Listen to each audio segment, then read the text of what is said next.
Hello friends, कैसे हैं आप सभी। I hope you all are good.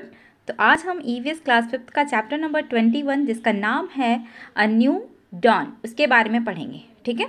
A new don का मतलब है कि एक नई सुबह। ठीक है। जब हम सो के उठते हैं तो क्या होता है, एक नई सुबह होती है।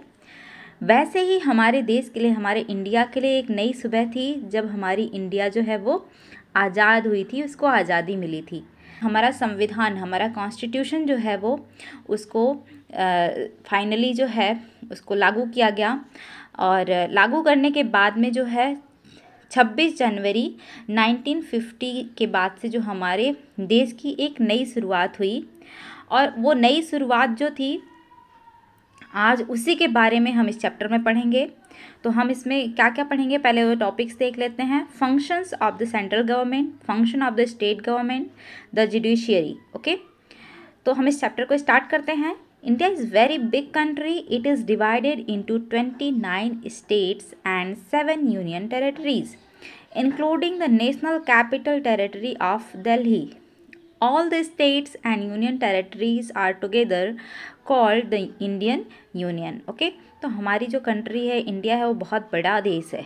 ठीक है, इसलिए इसको डिवाइड किया गया है किसमें, 29 स्टेट्स में और 7 यूनियन टेरेटरीज़ में इसको डिवाइड किया गया है। जिसमें यूनियन टेरेटरीज़ में जो है वो हमारा जो हमारे देश का नेशनल कैपिटल जिसको बोलते हैं वो है दिल्ली, वो भी इसमें शामिल है।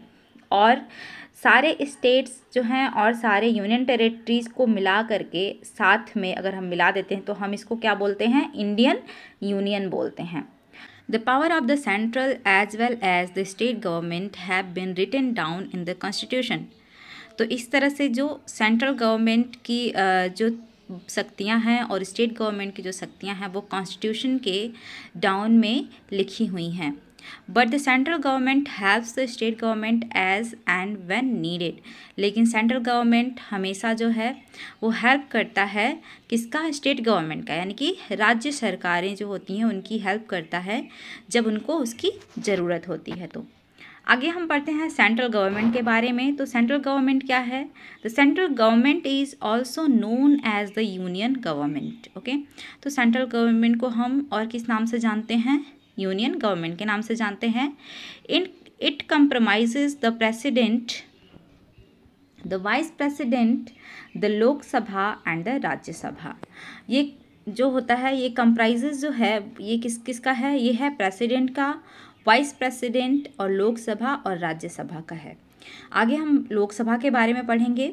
Lok Sabha is also known as the lower house और the house of the people. Okay, तो लोकसभा को हम लोअर हाउस के भी नाम से जानते हैं या फिर ये लोगों का हाउस है जिसके नाम से भी हम जानते हैं। ठीक है, its members are directly elected by the people. इसके जो मेंबर्स होते हैं वो डायरेक्टली किसके द्वारा इलेक्टेड होते हैं, किसके द्वारा सेलेक्ट किए जाते हैं, तो वो होते हैं लोगों के द्वारा।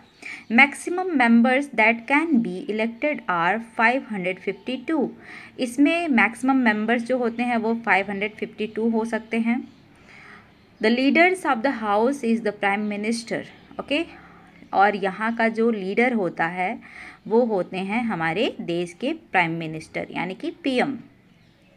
A speaker is elected by the members who ensures the meeting of the house are carried out smoothly. Okay? तो इसका जो स्पीकर होते हैं लोकसभा में वो किसके द्वारा बनाए जाते हैं, तो वो भी जो होते हैं वो वहाँ के जो मेंबर्स होते हैं वो उसको इलेक्टेड करते हैं और ये ताकि जो है मीटिंग जो है वहाँ की वो स्मूथली चल सके। The term is for 5 years। ठीक है, यहाँ का जो टर्म होता है वो कितने साल के लिए होता है, वो 5 years के लिए होता है। The president can dissolve the Lok Sabha. Okay, a citizen of India above 25 years of the age can contest the election.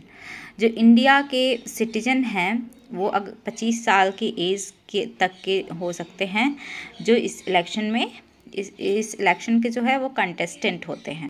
ये हमारे देश के प्रेसिडेंट कौन है, रामनाथ कोविंद जी, और ये हमारा लोकसभा का एक पिक है। ओके, आगे हम पढ़ते हैं Rajya Sabha. Rajya Sabha is also known as the upper house. Rajya Sabha और किस नाम से जाना जाता है? अपर हाउस के नाम से जाना जाता है। The members are not directly elected by the people. जो यहाँ के मेंबर्स होते हैं वो डायरेक्टली लोगों के द्वारा नहीं इलेक्टेड किए जाते हैं, यानी कि नहीं बनाए जाते हैं। They are elected by the members of the state legislative assembly. वे जो हैं वो स्टेट लेजिस्लेटिव असेंबली के मेंबर के द्वारा जो है इलेक्टेड किए जाते हैं। The Rajya Sabha can have up to 250 members, 238 elected members and 12 members nominated. Okay? तो यहाँ पे जो राज्यसभा के मेंबर्स होते हैं उसमें 250 मेंबर्स होते हैं, जिसमें से क्या होता है कि जो 238 मेंबर्स जो होते हैं वो इलेक्टेड मेंबर्स होते हैं और 12 मेंबर्स जो होते हैं वो नॉमिनेट किए जाते हैं। They are elected for a period of 6 years. Okay, ये कितने साल के लिए इलेक्टेड किए जाते हैं? ये 6 साल के लिए इलेक्टेड किए जाते हैं। 1/3 of the members retire after every 2 years and fresh members are elected. Okay, 1/3 of the members मतलब यहाँ के जो 1/3 मेंबर्स होते हैं वो रिटायर्ड होते हैं आफ्टर एवरी 2 years, मतलब हर 2 साल के बाद जो है ये रिटायर्ड होते हैं और फ्रेश मेंबर जो हैं वो इलेक्टेड होते हैं। It is headed by the vice president. ये किसके अंडर में आता है? ये आता है वाइस प्रेसिडेंट के अंडर में। और अभी इंडिया के वाइस प्रेसिडेंट कौन हैं? अभी इंडिया के वाइस प्रेसिडेंट हैं वेंकैया नायडू। ओके, जो आप इस पिक्चर में देख रहे हैं ये हमारे इंडिया के वाइस प्रेसिडेंट हैं और ये हमारा जो है वो ये हमारा राज्यसभा का पिक्चर है। ओके, जो आप यहाँ पे एक पिक देख रहे हैं ये राज्यसभा का है। ओके, आगे हम पढ़ते हैं the president. The president is the head of the country. President कौन होता है? प्रेसिडेंट जो हमारे देश का हेड होता है। Members of the Lok Sabha, Rajya Sabha and the state legislative assemblies elect the president. जिसमें क्या होता है कि कुछ मेंबर्स होते हैं जो कि लोकसभा, राज्यसभा और स्टेट लेजिस्लेटिव असेंबली का जो होते हैं वही इनको किसको इलेक्ट करते हैं? हमारे देश के प्रेसिडेंट को इलेक्ट करते हैं। He is elected for a period of 5 years और ये 5 साल के लिए जो है वो इलेक्टेड किए जाते हैं। Okay, formation of government. अभी हम पढ़ेंगे कि हमारी सरकार का फॉर्मेशन कैसे होता है। People elected their leaders belonging to different political parties. लोग क्या करते हैं? अपने अपने लीडर्स को जो बिलोंग करते हैं और ये डिफरेंट जो हैं डिफरेंट पॉलिटिकल पार्टीज से बिलोंग करती हैं उसको वो इलेक्ट करते हैं, यानी कि वोट देते हैं जिसको हम बोल सकते हैं। और इसकी वजह से इन्हें हम क्या बोलते हैं? This is called the multi party system और इसलिए हम इसे मल्टी पार्टी सिस्टम भी बोलते हैं। Different parties put up their candidates for election. Different parties जो होती हैं, अलग अलग पार्टीज जो होती हैं वो क्या करती हैं? वो अपने अपने कैंडिडेट्स को जो है वो इलेक्शन के लिए खड़ा करती हैं। जैसे कि आप अभी देख रहे हो अपने इंडिया में, जैसे कि कांग्रेस पार्टी, ठीक है, फिर है BJP party, okay, Bharatiya Janata party जिसको बोलते हैं, और उसके बाद से आम आदमी पार्टी। तो ऐसे बहुत सारे जो हैं पॉलिटिकल पार्टीज़ हैं जो हमारे इंडिया में हैं और इसके अलग अलग कैंडिडेट्स होते हैं, यानी कि जो मेन हेड अलग अलग कैंडिडेट्स होते हैं जिनका फेस वैल्यू हम देखते हैं। जैसे कि बीजेपी में, भारतीय जनता पार्टी में हमारे प्रधानमंत्री जो हैं नरेंद्र मोदी जी हैं, कांग्रेस में जैसे राहुल गांधी जी हैं, आम आदमी पार्टी में जैसे कि अरविंद केजरीवाल हैं। तो इस तरह से जो हैं अपने अपने कैंडिडेट्स जो होते हैं इलेक्शन में आते हैं। और इसमें क्या होता है कि जो ये हमारी पार्टी होती है ना, जो इसमें क्या होता है, जो ये पार्टी होती है, पॉलिटिकल पार्टीज होती हैं, उनका अपना अपना मैक्सिमम सीट होता है। अगर वो इंडिया में जो है जहाँ जहाँ उनका इलेक्शन होता है, जहाँ जहाँ इंडिया में इलेक्शन हो रहा है, अगर वहाँ पे मैक्सिमम सीट अगर उनको मिलती है, यानी कि मैक्सिमम सीट का मतलब होता है मैक्सिमम जगह है जहाँ पे वो जहाँ से वो जीतते हैं, ठीक है, जहाँ पे उनको मैक्सिमम वोट मिलता है तो वहाँ पे उनकी सीट जो है वो डिसाइड हो जाती है। तो जहाँ पे उनकी सीट मैक्सिमम सीट मिलती है वो कौन देता है? गवर्नमेंट। और इन सीटों पे अगर वो जीतते हैं तो इससे क्या होता है, वहाँ से जो लीडर जो अपॉइंट होता है वो हमारे देश का प्राइम मिनिस्टर बनते हैं। वो पार्टी डिसाइड करती है कि प्राइम मिनिस्टर कौन, उस पार्टी के जो मेन हेड या मेन कैंडिडेट्स होते हैं उनको वो उस पार्टी के अप लेवल पे बिठाती है, यानी कि प्राइम मिनिस्टर जो होता है, पीएम का जो पोस्ट होता है उस पर वो आते हैं। तो इस तरह से जो है हमारे देश के हमारी सरकार, हमारे देश की जो सरकार है उसका फॉर्मेशन जो है वो होता है, इस तरह से देश की सरकार को बनाया जाता है। तो अभी हमारे देश में जो प्राइम मिनिस्टर हैं वो कौन हैं, तो आप यहाँ पे देख सकते हैं, ये हमारे देश के प्राइम मिनिस्टर की पिक जिसको सभी जानते हैं वो हैं नरेंद्र मोदी जी। ठीक है, आगे हम देखते हैं स्टेट गवर्नमेंट। ठीक है, स्टेट गवर्नमेंट क्या है, every state has a legislative assembly. Okay, हर स्टेट में अपनी जो है एक लेजिस्लेटिव असेंबली होती है। It makes laws for the state, ये क्या बनाती हैं, ये नियम बनाती हैं हर स्टेट के लिए। Members are known as MLAs। ठीक है, यहाँ के जो मेंबर्स होते हैं वो MLA के नाम से जाने जाते हैं। They are elected for a period of 5 years by the people who are more than 18 years of the age। और यहाँ के जो लोग होते हैं वो उनको 5 साल के लिए जो है इलेक्टेड करते हैं। और वो कौन इलेक्टेड करता है, कौन वोट दे सकता है, जो 18 ईयर्स एज से अबव होता है वो जो है वो वोट दे करके इनको इलेक्ट करता है।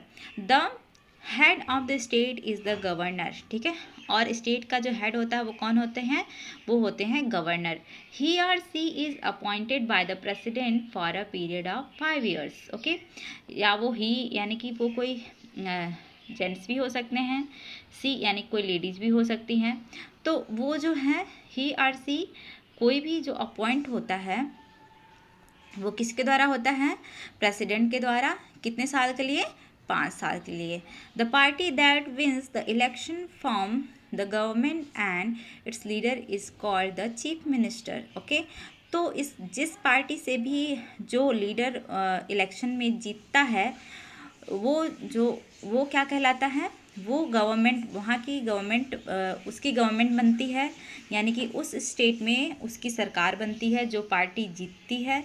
और वहाँ से वो वहाँ के लीडर जो होते हैं, उस पार्टी का जो लीडर होता है वो क्या बनता है, चीफ मिनिस्टर, जिसको हम क्या बोलते हैं, चीफ मिनिस्टर बोलते हैं। यानी कि स्टेट का जो स्टेट को जो चलाने वाला होता है उसको हम बोलते हैं चीफ मिनिस्टर। जैसे यूपी के अभी चीफ मिनिस्टर कौन हैं, तो यूपी के अभी चीफ मिनिस्टर हैं आदित्यनाथ योगी जी। ठीक है, तो इस तरह से अलग अलग स्टेट के जो हैं वो चीफ मिनिस्टर अलग अलग होते हैं। आगे हम पढ़ते हैं यूनियन टेरिटरीज़। यूनियन टेरिटरीज़ क्या होता है, तो in India we have union territories. ठीक है, इंडिया में, भारत में क्या है, हमारे पास यूनियन टेरिटरीज़ हैं। They are small regions which could not be termed as separate states. ठीक है, तो जो कि कुछ स्मॉल रीजन्स होते हैं, जैसे कि which could not be term as separated states, जो कि जिसकी वजह से हम इसको सेपरेटेड स्टेट्स में नहीं टर्म कर सकते।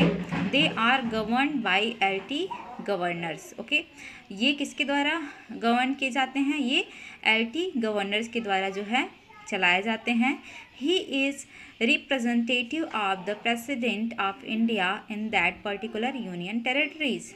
और वो क्या होते हैं, वो रिप्रेजेंटेटिव ऑफ द प्रेसिडेंट होते हैं। वो किसको डायरेक्ट रिप्रेजेंट करते हैं, वो डायरेक्ट जो है प्रेसिडेंट को रिप्रेजेंट करते हैं। और वो पर्टिकुलर यूनियन टेरिटरीज़, किसी भी इंडिया के पर्टिकुलर यूनियन टेरिटरीज़ के बारे में सीधे वो, यानी कि LT गवर्नर्स जो होते हैं वो सीधे किसको रिप्रेजेंट करते हैं, वो प्रेसिडेंट को रिप्रेजेंट करते हैं। यानी कि जो यूनियन टेरिटरीज़ होती हैं वो किसके अंडर में चलती हैं, तो वो चलती हैं डायरेक्ट जो है वो गवर्नमेंट, हमारे जो प्रेसिडेंट होते हैं वो उसको चलाते हैं। आगे हम देखते हैं local administration. Okay, at the village level the administration is run by the village panchayat, ठीक है। विलेज लेवल पे क्या होता है, जो एडमिनिस्ट्रेशन होता है वो किसके द्वारा रन किया जाता है, वो विलेज पंचायत के द्वारा रन किया जाता है। Similarly the municipal corporation and the municipal committee takes care of the needs of the people living in the cities and town.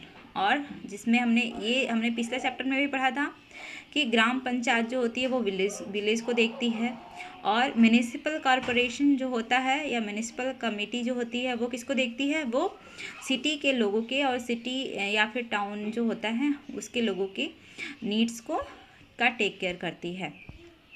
आगे हम पढ़ते हैं इलेक्शन कमीशन। अभी तक हम इलेक्शन के बाद इलेक्टेड और इलेक्शन ऐसे वर्ड्स हम देख रहे थे, तो अभी हम जानते हैं कि ये इलेक्शन क्या होता है और इलेक्शन कमीशन क्या होता है।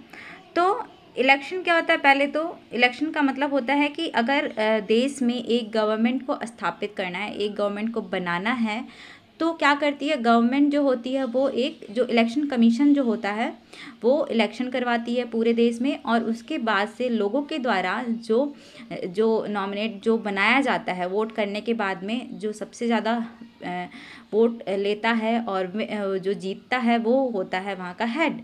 तो इसको इन सारी चीज़ों को कौन ऑर्गेनाइज करता है, ये करता है इलेक्शन कमीशन। तो हम जानते हैं कि जो इलेक्शन कमीशन है वो क्या है। The election for all the above government body is conducted by a government body totally independent called the election commission. Okay, जो हमारा इलेक्शन होता है वो जितने भी ऊपर हमने पढ़ा है, स्टेट गवर्नमेंट, सेंट्रल गवर्नमेंट, ये सारी जो गवर्नमेंट हैं वो किसके द्वारा कनेक्टेड होती हैं, वो एक गवर्नमेंट बॉडी के द्वारा कनेक्टेड होती हैं, जो कि टोटली क्या होता है, इंडिपेंडेंट होता है। ओके, और इसको हम क्या बोलते हैं, इसको हम बोलते हैं इलेक्शन कमीशन, ठीक है। और इलेक्शन कमीशन का जो हेड होता है वो होते हैं, उनको हम क्या बोलते हैं, election commissioner. Okay, the judiciary. Okay, the judiciary क्या होता है, तो यहाँ पे the constitution of India provides for an independent judiciary, ठीक। हमारा जो कॉन्स्टिट्यूशन है इंडिया का वो क्या प्रोवाइड करता है, इंडिपेंडेंट जुडिशियरी। जुडिशियरी का मतलब होता है न्याय, ठीक है। तो इसमें पूरा स्वतंत्र जो न्याय होता है वो प्रोवाइड करता है सभी के लिए। तो the supreme court is the highest court in the world. Supreme court जो है वो क्या है, वो हाईएस्ट कोर्ट होता है, हाईएस्ट कोर्ट है वो हमारे देश का सबसे जो हाईएस्ट कोर्ट है वो है supreme court. It has many जजेस, the highest being the chief justice of India, ठीक है। यहाँ पे जो है वो हाईएस्ट क्या है, मतलब बहुत सारे जज हैं, और जो यहाँ का सबसे हाईएस्ट जज होता है उसको हम चीफ जस्टिस ऑफ इंडिया कहते हैं। The supreme court gives the final judgement in any legal case, ठीक है। सुप्रीम कोर्ट जो है वो फाइनल जजमेंट देता है किसी भी लीगल केस के लिए, ठीक है।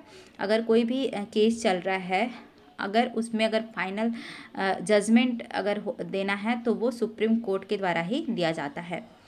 Each state in India has a high court which is the highest court in the state. हर जो इंडिया के हर स्टेट हैं, हर स्टेट में वहाँ का हाई कोर्ट होता है, और जो कि स्टेट का हाईएस्ट कोर्ट बोलते हैं जिसको, ठीक है। यानी कि हर स्टेट में एक हाई कोर्ट होता है, और वो हाई कोर्ट जो होता है वो हर स्टेट का जो है हाईएस्ट कोर्ट बोला जाता है। There are also many lawyer courts in every state, और वहाँ पे बहुत सारे जो हैं लायर होते हैं वो कि हर स्टेट में हैं, ठीक है। Each district in the state has its own court, और प्रत्येक डिस्ट्रिक्ट में भी क्या होता है, स्टेट के प्रत्येक जो डिस्ट्रिक्ट होते हैं, जैसे कि अगर हम बात करें यूपी की, तो यूपी में अगर हम बात करें यूपी में, अगर हम किसी स्टेट की बात करें, जैसे कि लखनऊ की हम बात करें, तो हमारा यूपी जो है वो क्या है, स्टेट है, और लखनऊ क्या है, डिस्ट्रिक्ट है। तो जो हम लखनऊ का जो है वो अपना एक कोर्ट है, ठीक है। तो ऐसे ही हर स्टेट में जो उसके डिस्ट्रिक्ट होते हैं उसमें भी एक कोर्ट होता है। क्राइम होता है या फिर कोई झगड़ा होता है किसी के बीच में, तो ये सारी चीज़ें कहाँ सॉल्व होती हैं, ये सॉल्व होती हैं कोर्ट में, और जिसकी वजह से इसे क्या बोला जाता है, द जुडिशियरी, यानी कि न्याय प्रणाली जिसको आप बोल सकते हो, ठीक। दीपक मिश्रा जो हैं इंडिया के चीफ जस्टिस ऑफ इंडिया हैं। ये चैप्टर समझ में आ गया होगा। और अगर इसमें कोई भी डाउट है so you can write in our comment box, okay. और आगे अदर चैप्टर्स को हम डन करेंगे। अगर ये वीडियो आपको पसंद आई है तो प्लीज़ हमारी वीडियो को लाइक करिए, सब्सक्राइब करिए और बेल आइकन को ज़रूर प्रेस करिए ताकि आगे की नोटिफिकेशन आपको मिलती रहे जितने भी वीडियोस अपलोड होते हैं। Okay, thank you so much.